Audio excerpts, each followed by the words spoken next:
દાંતીવાડા કૃષિ યુનિવર્સિટી ખાતે રાજ્યપાલ આચાર્ય દેવવ્રતજીની અધ્યક્ષતામાં પ્રાકૃતિક કૃષિ પરિસંવાદ યોજાયો। ખેતીલાયક જમીન અને ખેતીને જો બચાવવી હોય તો ગાય આધારિત પ્રાકૃતિક ખેતી જ શ્રેષ્ઠ વિકલ્પ છે। રાજ્યપાલ શ્રી આચાર્ય દેવવ્રતજી રાસાયણિક ખાતરનો વપરાશ છોડી તંદુરસ્ત જીવન જીવવા માટે પ્રાકૃતિક કૃષિ પદ્ધતિ અપનાવવા આહવાન કરતા રાજ્યપાલ ગુજરાત પ્રાકૃતિક કૃષિ વિકાસ બોર્ડ બનાસકાંઠા અંતર્ગત સરદાર કૃષિનગર દાંતીવાડા કૃષિ યુનિવર્સિટી દાંતીવાડા ખાતે રાજ્યપાલ શ્રી આચાર્ય દેવવ્રતજીની ગરિમામય ઉપસ્થિતિમાં પ્રાકૃતિક કૃષિ પરિસંવાદ યોજાયો હતો।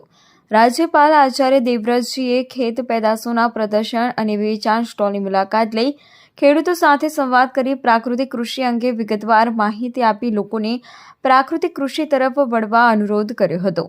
રાજ્યપાલ આચાર્ય દેવવ્રતજી ઉપસ્થિત ખેડૂતો, સખી મંડળની બહેનો, શિક્ષકો અને યોગ પ્રશિક્ષકોને જૈવિક ખેતી અને પ્રાકૃતિક ખેતી અંગેનો ભેદ સ્પષ્ટ કરી પ્રાકૃતિક ખેતીના ફાયદા અને મહત્વ ખૂબ સરળ ભાષામાં સમજાવ્યા હતા।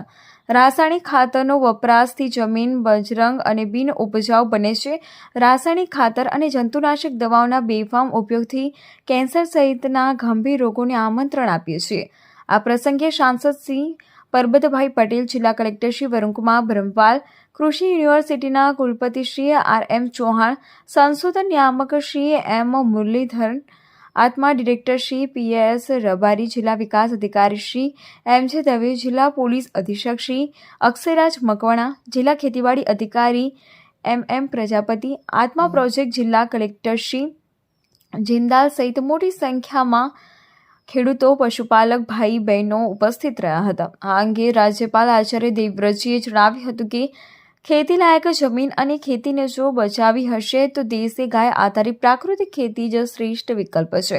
એમ જણાવી પ્રાકૃતિક કૃષિ પદ્ધતિ અને જીવામૃત બનાવવાની રીત સમજાવી લોકોને રાસાયણિક ખાતરનો વપરાશ છોડી તંદુરસ્ત જીવન જીવવા માટે પ્રાકૃતિક કૃષિ પદ્ધતિ અપનાવવી જોઈએ। બનાસકાંઠા જિલ્લો કૃષિ ક્ષેત્રે મહત્વપૂર્ણ ગણવામાં આવે છે, ત્યારે જિલ્લાના ખેડૂતો ધીરે ધીરે પ્રાકૃતિક ખેતી તરફ વળ્યા છે, જેમાં અત્યાર સુધી 36,000થી વધુ ખેડૂતો પ્રાકૃતિક ખેતી આપવાની છે।